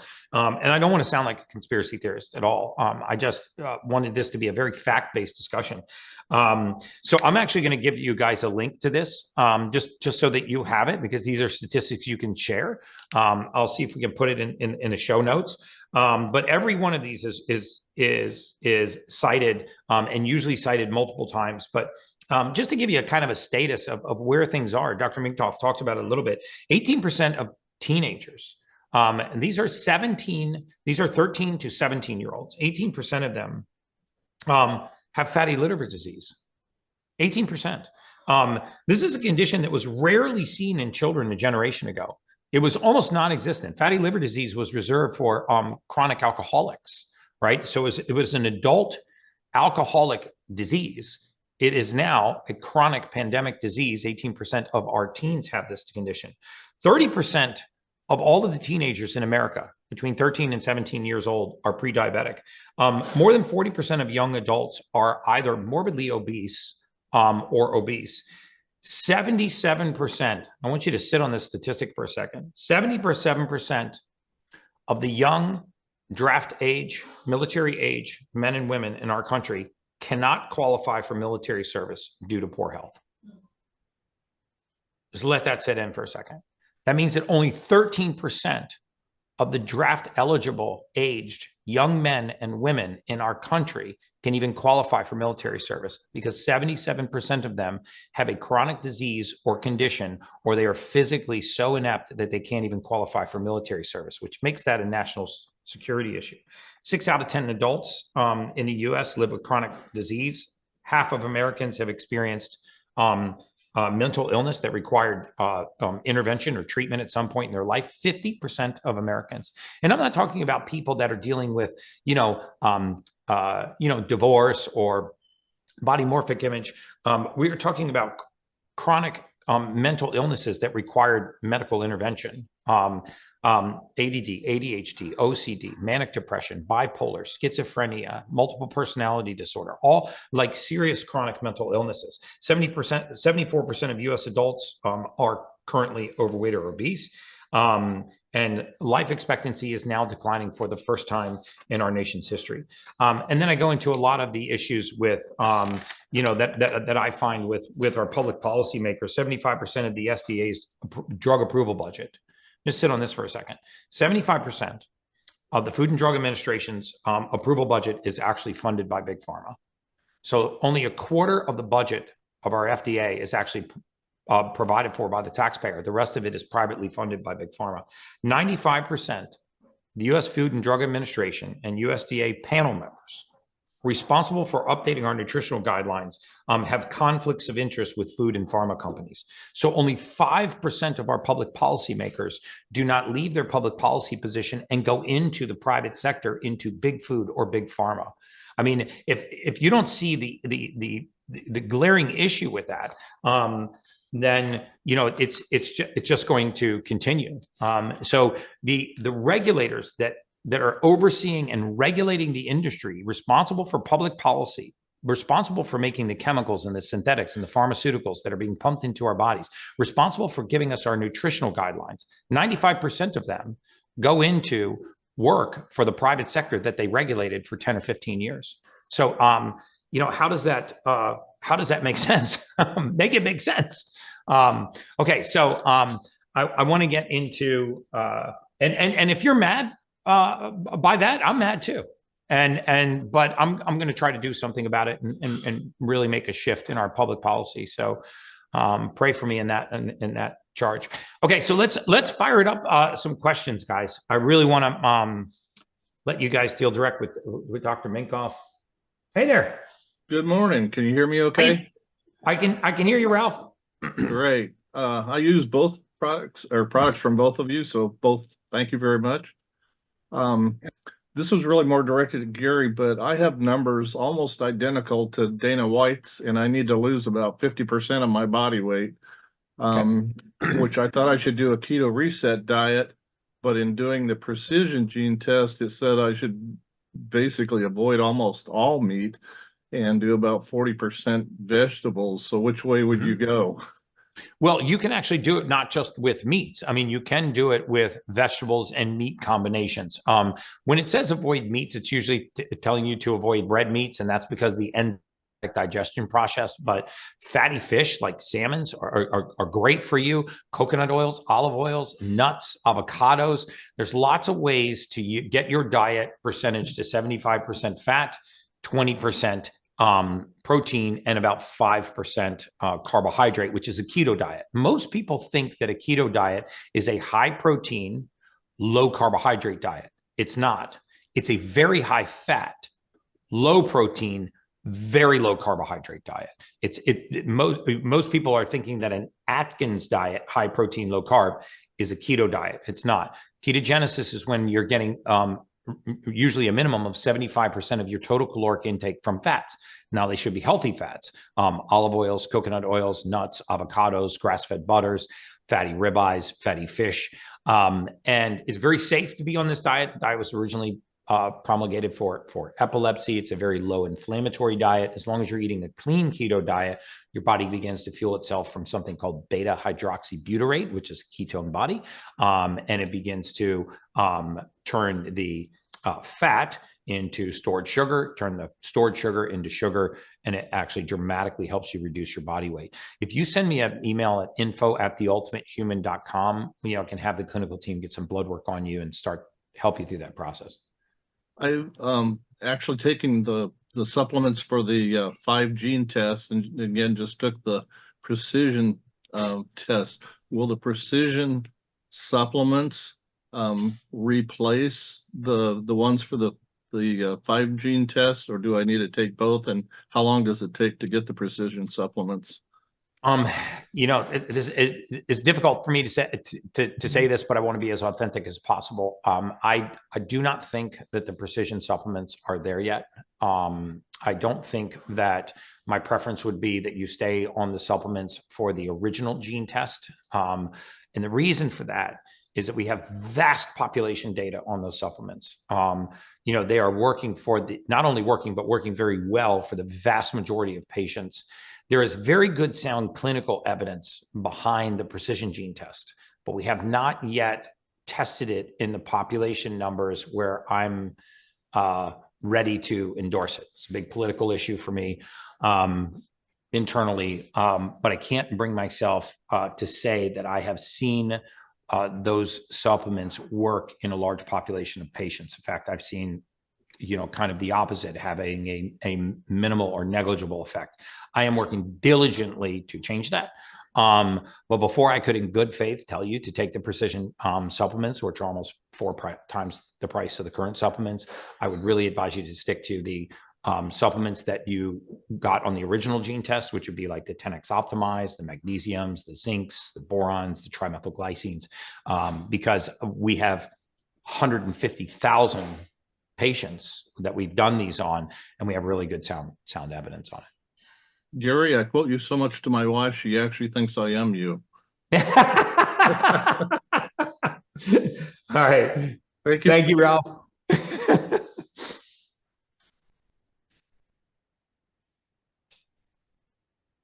Hi there. Hello to you both. How are you? I'm great, Susie.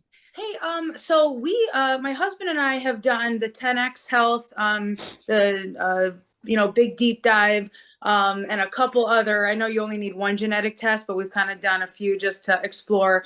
And I don't know if there's much research on the FUT2 genetics, but he's got double mutations on 3 of his FUT2 genes, and his mother has Crohn's. And a lot of the research that I've done shows that people that have those mutations have like digestive disorders. And so he has a very intense case of like SIBO and leaky gut. And I'm trying to help him find a way to, not allow that to advance to Crohn's. His mom has a colostomy bag, like the whole kidney failure, everything. His potassium's high, his kidneys aren't functioning properly as well. And I've been making him like fermented foods and everything for lunch.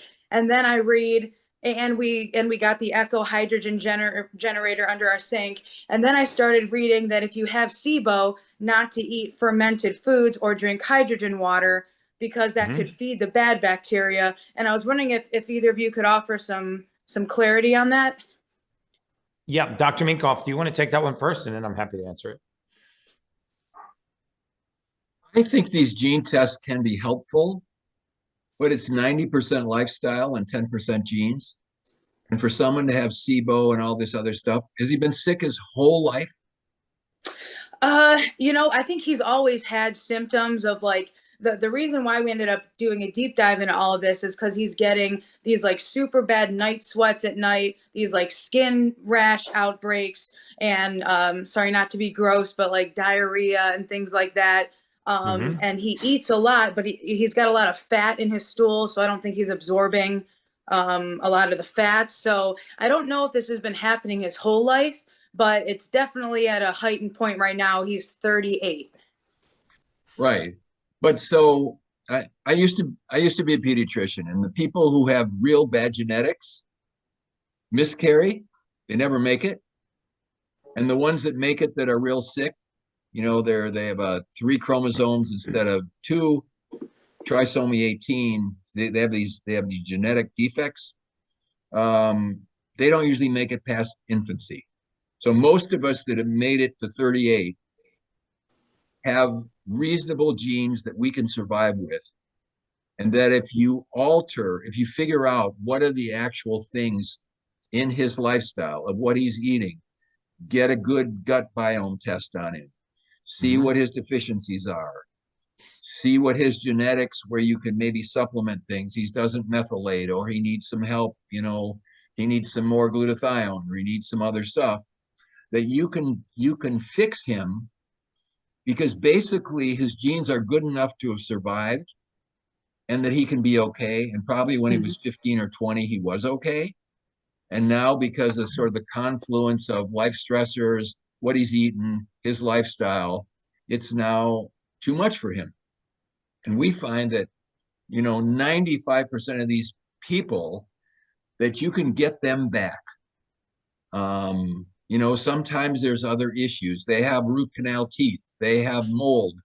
They have, the Epstein bars turned back on. They've got parasites in their gut, and that these are remediable things. And when you get sort of this, there's kind of underneath this big poop pile of too many things, that you can then start to analyze what are those things, get those things off of them, handle the deficiencies that they have, get the glyphosate out of their body and the lead and the other stuff, and they come right back up. And yes, like I have some of the worst genes that you can have. My genes are so bad that I have done 8 different gene tests, hoping that somebody would change. that they would change. Maybe that's what I was doing too. I'm like, no, certainly that can't be right. Let's order another one. That's right. So it's 90% lifestyle, it's 10% genes. I have a brother and a sister and another brother. They're all obese. They all have diabetes. One has had 4 bypasses. One's had cancer 3 times. And it's lifestyle. I've got the same genes as they do. My dad had his first heart attack at 52. I mean, but it's not that. Thank you. It's, you gotta sort of be responsible for, figure out what the things are, Mhm. debug them, and then you'll fix and you'll get better. And in our, Yeah, and Susie, I'd love to get him, an appointment with Dr. Minkoff's clinic. I copied a link on how to visit you. I saw that in the chat. Because yeah, I mean, obviously, I can only do so much. I've researched myself in circles almost, and now it's like, oh, did I, do too much to the point where I'm feeding the bad bacteria in him? Because, like I had mentioned, I read so many things not to eat fermented foods. Like we don't do gluten or dairy for him at this point anymore. Everything's organic from the farmer's market. Absolutely no that anything that we have ate that would be in a package. I only buy it if it says glyphosate free. Like we're like freaks at this point, and I'm down about 30 pounds myself just because I've been so diligent with him, which is nice. Because I haven't even started on myself, but Yeah. so so I guess from your perspective, it's not so much about fermented foods is going to harm him or anything, or hydrogen water isn't going to create worse SIBO. It's just more so about keeping away the bad stuff. and figuring out, I mean,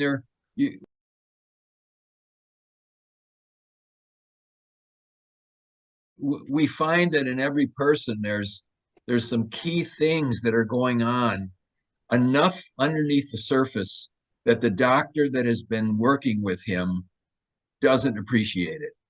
The dental thing is huge. I saw a person this morning who's, she's been 15 years with chronic pain and fatigue.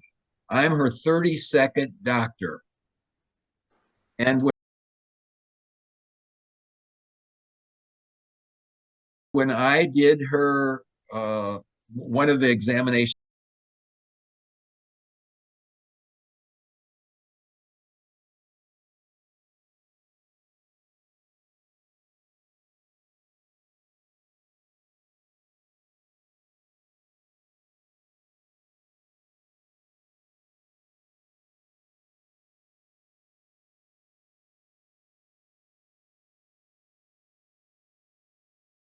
that we do is an energetic testing exam. It's called autonomic response testing.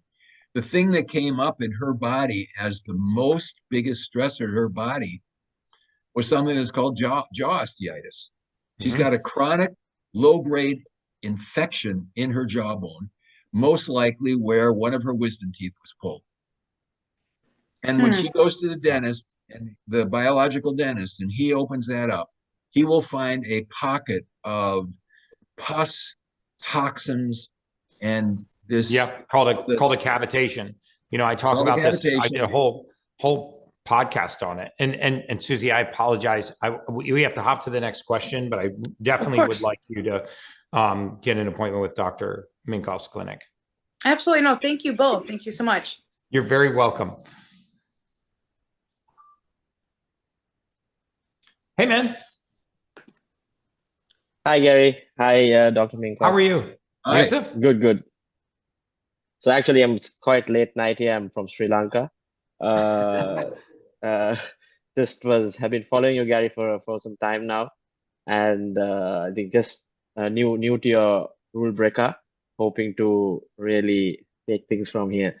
My question is on a couple of things. One is the fact that I've been having this sort of a lower back pain for a long time, and I've been tried so many things from acupuncture to physio to a lot of things which worked in phases, but nothing really came out of it completely.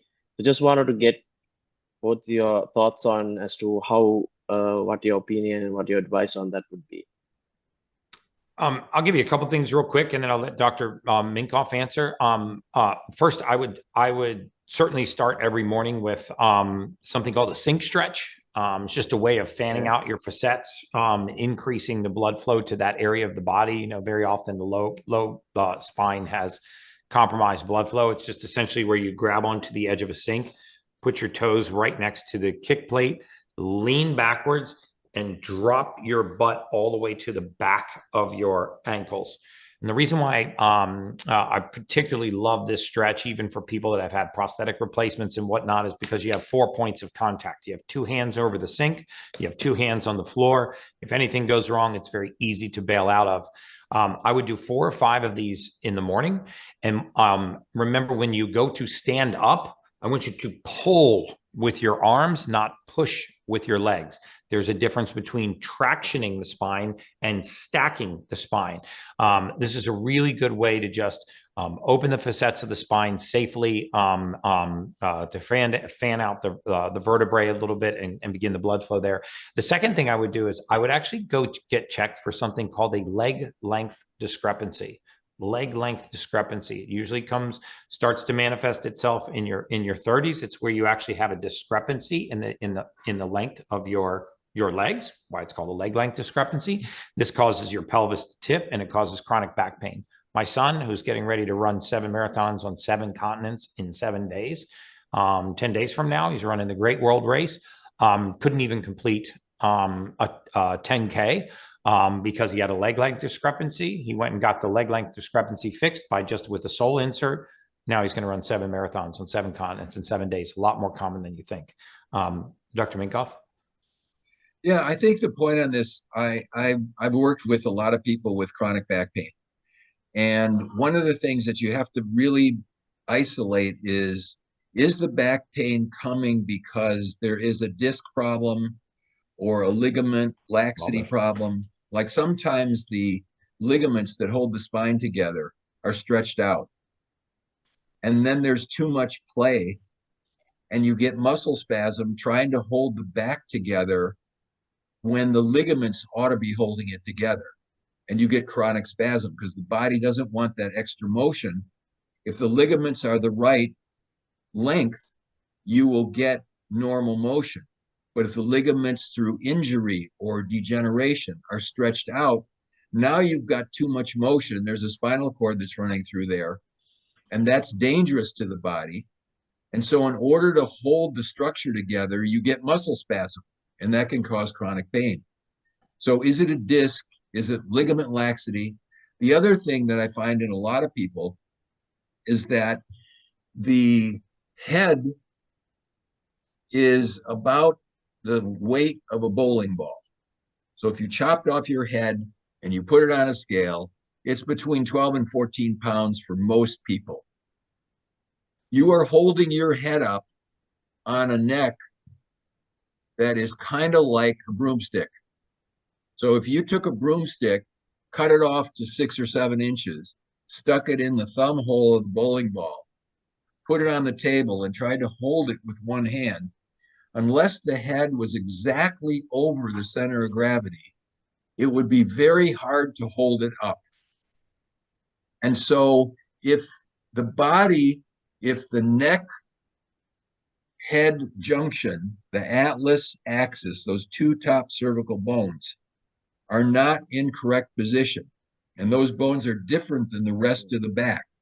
They don't have facets. They don't have like places to hold them from going too far, because with your head, you have all this motion.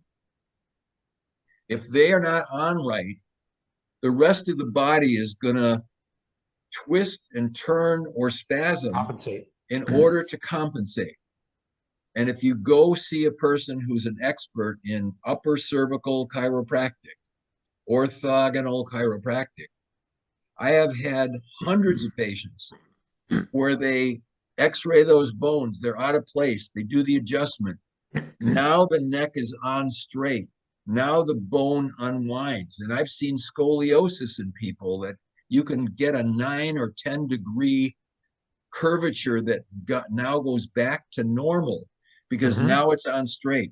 I had a leg length discrepancy that Gary talked about because I saw a doctor who measured my legs and said they were the wrong leg. And I wore a foot insert for years. And when I went to the orthogonal chiropractor, she fixed my neck and my legs went normal. It was actually a pelvic tilt. It was a compensation for my neck. And my chronic low back pain relaxed to the point where I thought, I looked at her after I stood up after the adjustment, and these adjustments aren't sort of the whiplash chiropractor adjustments. It's very delicate. You've got a little thing and just goes, ding. And then she checked my range of motion. It wasn't quite right. She did it again. It turned out to be good. I got up off the table. She said, let me check you in 3 days. And when I was walking out of the room, I felt a relaxation in my low back that I couldn't even believe. And I said, what did you just do to me? And she said, I got your neck on straight. And so now your back could relax. And my pain completely went away.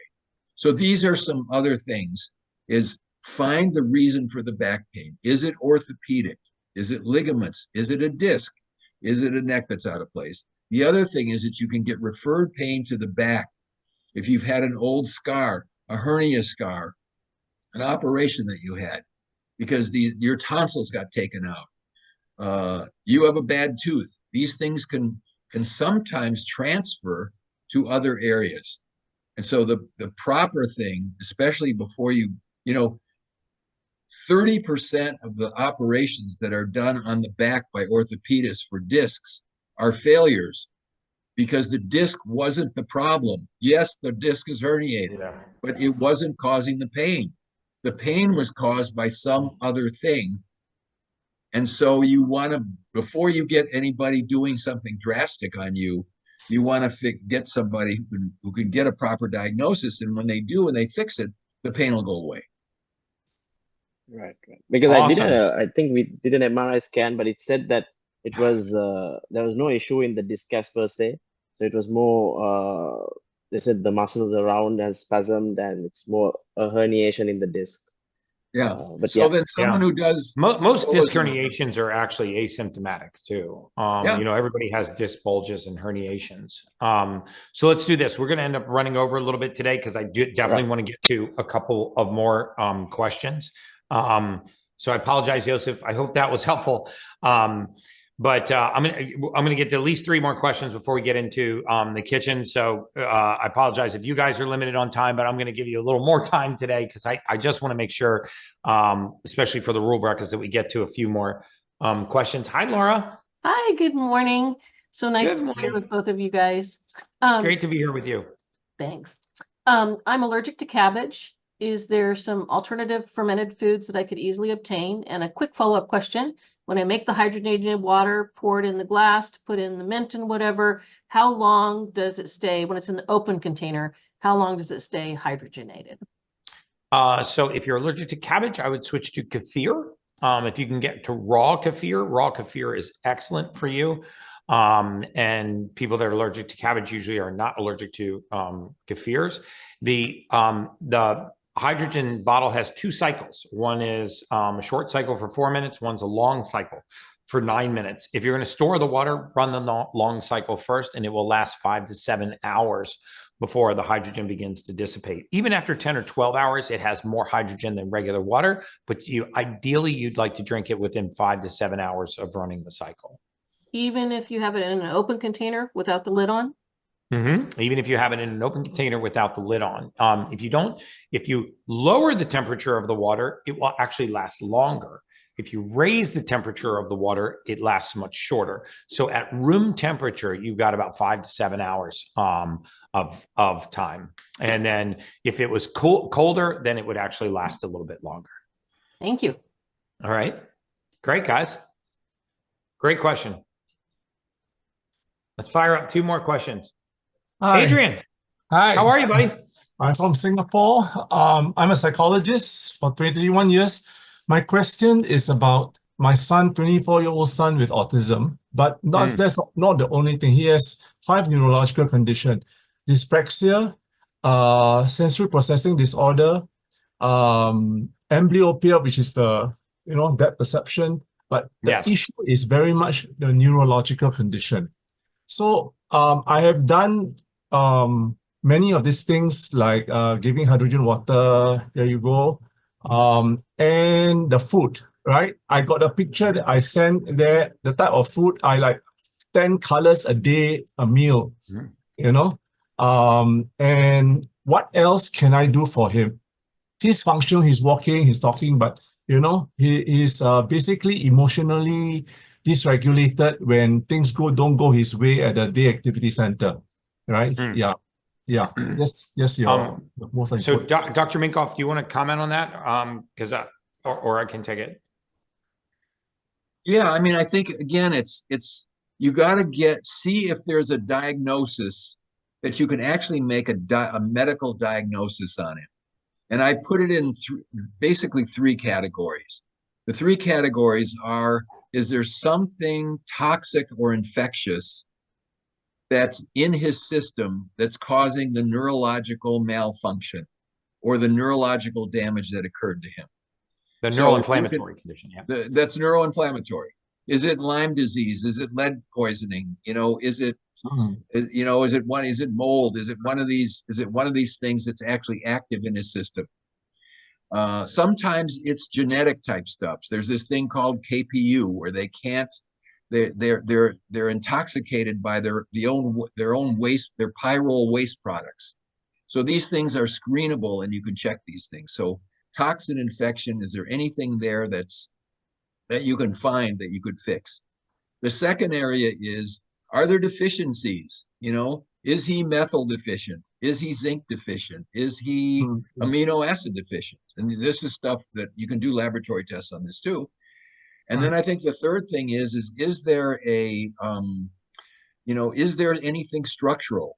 In many of these children, when I send them to the upper cervical chiropractor, they've got restriction of the circulation because their C1 or C2 is off, or they have a Chiari malformation, the upper vertebrae where it's expanded, and they get their brain stem that sinks down into their upper cervical vertebrae, and they have restriction of cerebral spinal fluid circulation or restriction of vertebral artery circulation, and they're just not perfusing their brain. And so these three categories, if you think in them, you can usually debug these people and actually really help them out. Because if the brain cells aren't functioning and the MRI is normal, you don't see a tumor or a hydrocephalus or something like that, that often you can make a big difference. And that their gut is okay, that they're not, they don't have a very toxic intestine that's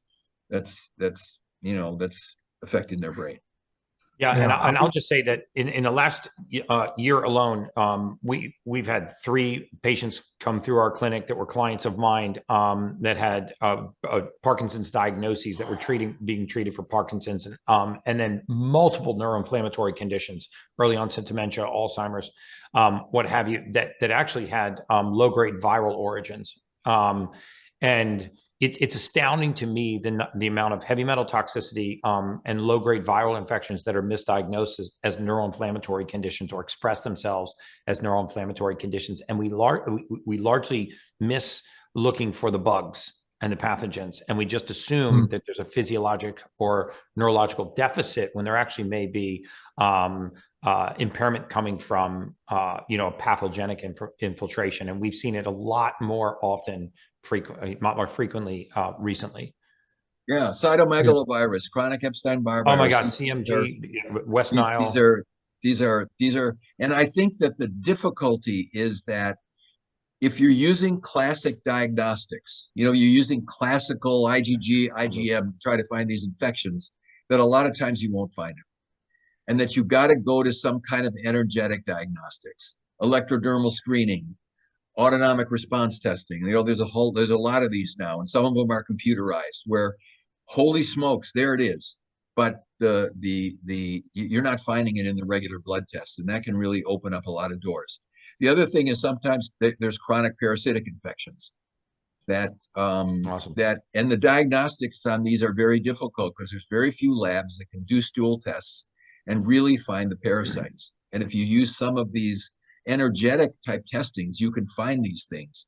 Yes. And then it can lead you to the correct therapeutics, whether it might be pharmacology with antiparasitic medicines, it might be herbals or homeopathics, depending, but that can make a big difference. Yeah.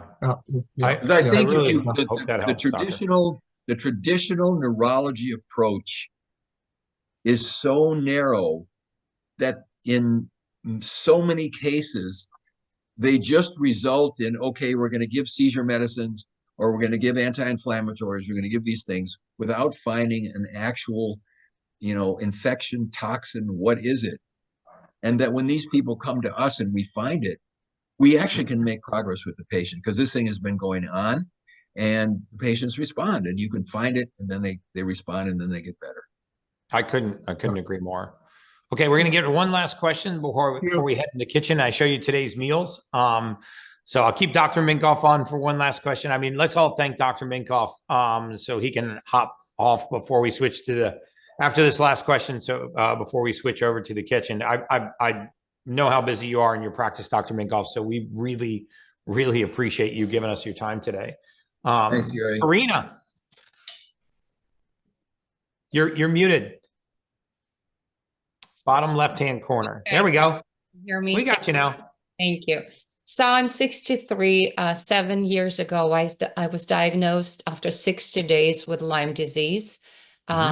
Really, they said a very bad case. My whole face was paralyzed. I was just barely making it. So 7 years later, I am still feeling it. Did the special test at the special laboratory. They found that I have European tick, American tick, God knows what else. The doctor was shocked. I lost a lot of weight since that day and never put it on, and cannot put it on no matter what I do. Tons of digestion problems. Apparently not absorbing or doing anything, because I tried to all my life eat organic, clean, and do all the good stuff. But here I am, and aging prematurely I lost all my muscle, my skin starting being very aged. So I feel like a big problem now. What can you suggest? Well, this is a core competency for Dr. Minkoff. So I'm glad you asked. So I think you need a doctor that can really fix the Lyme.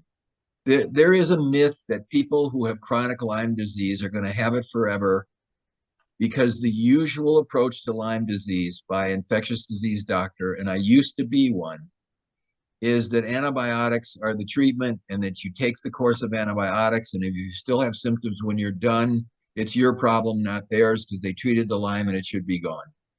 If you look at the blood of people who've been treated with antibiotics with Lyme disease who haven't gotten a resolution, now sometimes it resolves, so that's fine. But if they haven't gotten a resolution, if you look at the blood under dark field, under a microscope, you can see the biofilms in their blood. You can see the organisms are still there. The spirochetes are still there. And the treatment wasn't adequate because these organisms are very, this is an old organism. Lyme disease has been found in Egyptian mummy specimens. This is one of the most advanced bacteria that anyone's ever studied.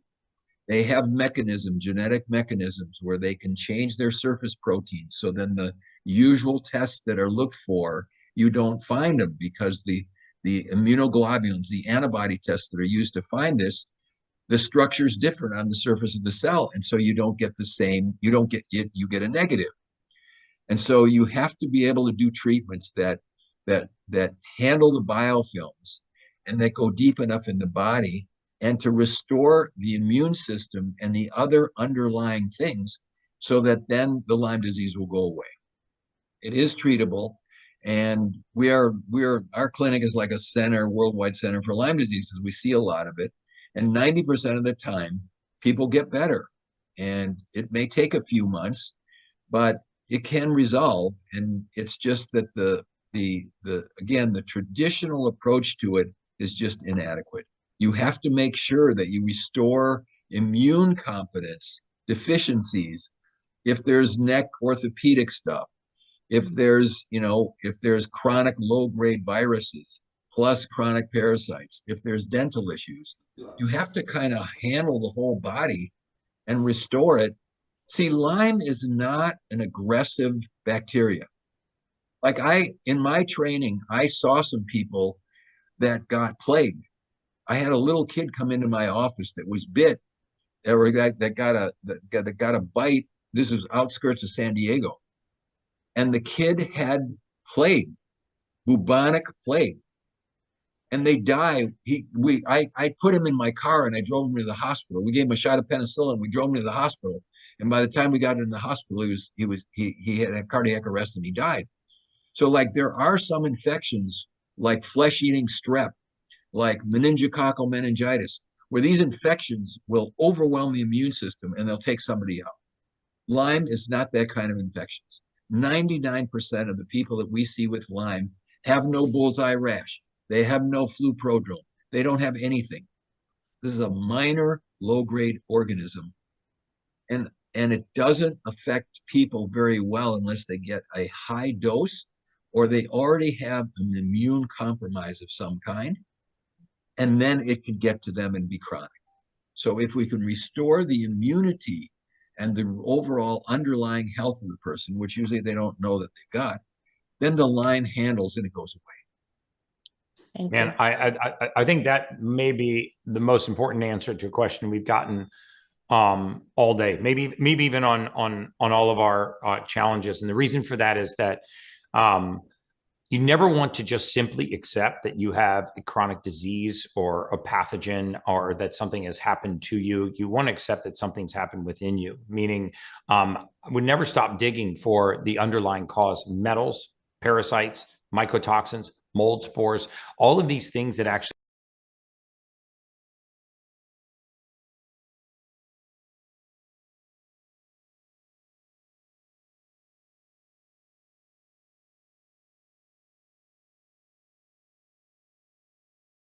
cause the expression of other conditions. And instead of like the psychiatrist that was just on here treating the condition of neural inflammation, find out what's actually causing the nerves to be inflamed. And this is how we put disease and chronic pathology permanently into our rearview mirror.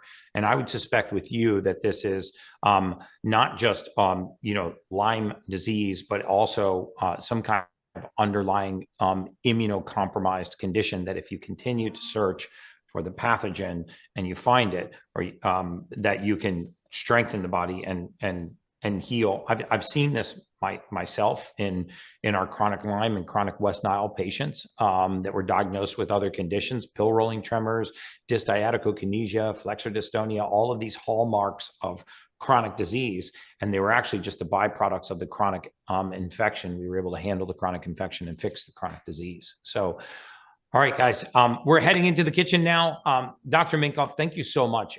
You're a blessing to me personally and to all of my rule breakers. We're going to take like a 60-second break because we just got to move cameras into the kitchen so we can move in there. But Dr. Minkoff, I feel very blessed to be your partner and to be one of your colleagues. And thank you for giving us so much of your time today. Thanks, Gary. All right, guys. Awesome. Rule breakers, 60 seconds. We'll be in Gary's kitchen. So we'll see you in a minute.